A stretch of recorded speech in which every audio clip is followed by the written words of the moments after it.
I grew up in the synagogue. I knew of nothing else. As a matter of fact, I had very few friends who were not Jewish. There was a lot of racial tension in our city. So I was in about the 4th or 5th grade, and this friend of mine, Larry, came up to me. Out of the clear blue sky, he pointed his finger at me and says, "You killed Jesus." And I said, "I don't even know who you're talking about." I was really scared. I mean, me? How could I? I mean, I was a young child. One of the people I connected with, who became a very good friend of mine, was from Miami Beach. And he was a guitarist, and I was a drummer. So we connected right away. He said, "So would you like to do some drugs?" And I go, "Well, I don't know." And he said, "Let's try it." What is this stuff? I mean, it was like the most incredible feeling I've ever felt.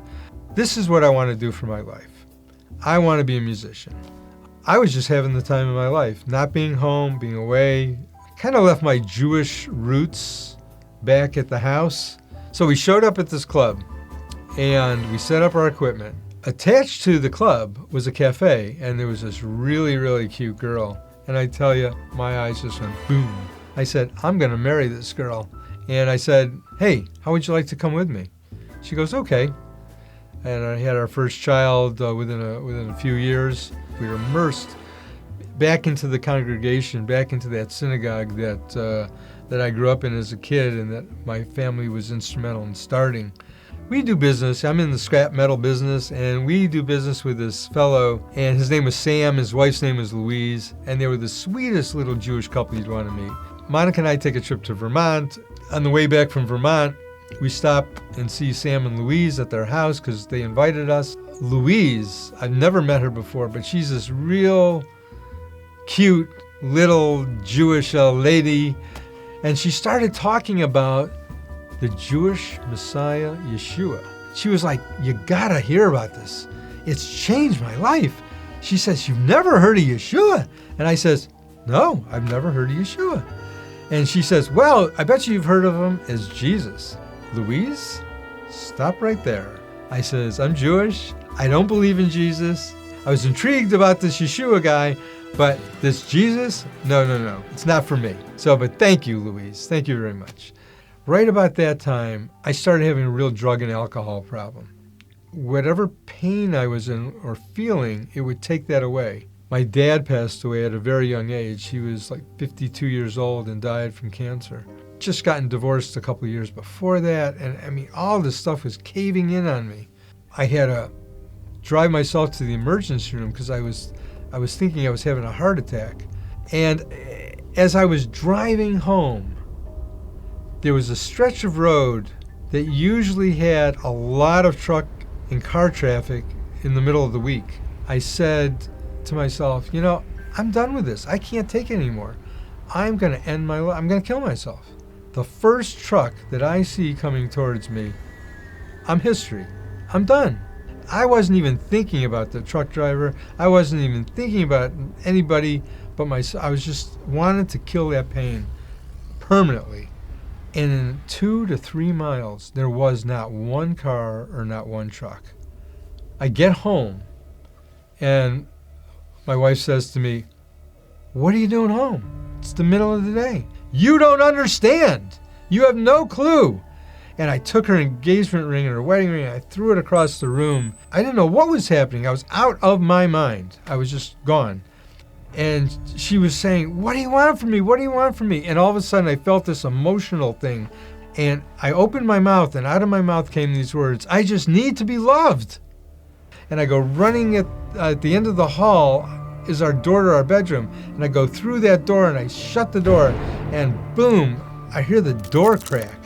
And I jump into bed and I just start screaming, "God, help me. I'll do anything, God. Just stop this pain. Just stop this pain." I couldn't take it anymore. I was going crazy. And my wife walked in the room and says, "Your psychologist is on the phone. He wants to talk to you." "Yeah, what's going on?" He goes, "No, you tell me what's going on."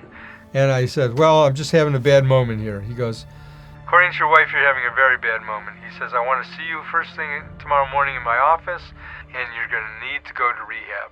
So I go to this rehab, and I get a sponsor.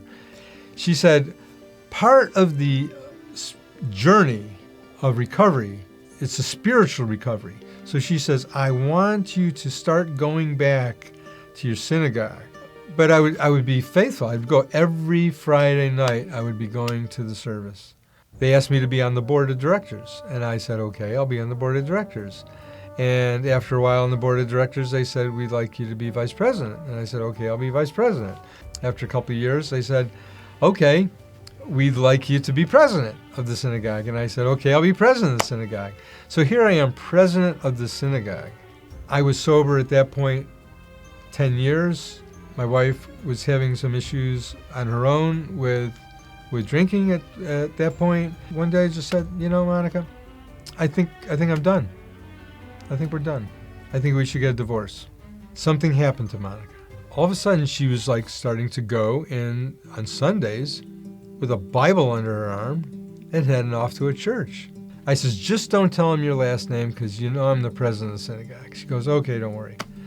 And I picked up the phone. I said, Sam, I got a problem. He goes, what is it? I'm president of the synagogue. Monica's going to a church, on Sunday morning. We're getting divorced. I says, you know all about this Jesus stuff. Tell me, what do I do? Do you have a Bible? And I says, yeah, I have my bar mitzvah Bible. At synagogue, we read out of a siddur, and we never even open the Bible. I mean, the closest thing we get is the Torah. It's the first 5 books of Moses. Turn to Isaiah 53. I turned to Isaiah 53. Turn to Psalm 2. And I said, okay. Flipped it over, found Psalm 2. Turn to Psalm 22. And I said, okay, turn to Psalm 22. Read that. Who do you think they're talking about? I mean, if you're asking me, it sounds like they're talking about Jesus. But how could they? This is my Jewish Bible I got from my bar mitzvah. Well, why do you think they're not talking about Jesus? And I said, well, he was Catholic, right? No. He was Jewish. And I said, really? Ask God tonight what the truth is.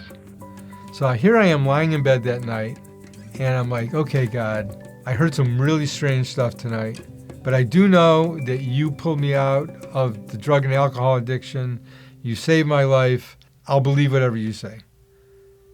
So I heard these words like he was standing next to me. This is the truth, and I love you. And I started crying. So we go to the Rosh Hashanah service at their congregation like an hour and a half away. I felt something there. I felt like love and acceptance, and I felt like I was home. And then the service started, and I couldn't stop crying. Towards the end of the service, the rabbi gets up and asks if anybody would like to accept Yeshua into their heart. I was like, yeah, I do. But then I thought about it. I said, well, I'm president of a synagogue. And all of a sudden I felt a tap on my shoulder, and it was Louise. And she says, God's waiting for you. He's always been waiting for you. Just reach out to him. I never thought I could be Jewish and believe in Jesus. I thought the two were entirely at opposite ends of the spectrum. But once I understood that Jesus was Jewish, it came full circle to me.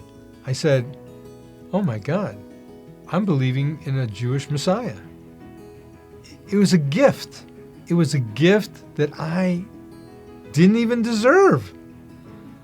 But he loved me so much, and he loves us all so much, and he loves you so much. Just ask him for the truth. That's all. Just ask him for the truth. What is the truth? When I cried out to God the Father, he saved my life. When I said that prayer to accept Yeshua, Jesus, into my heart, he saved my soul.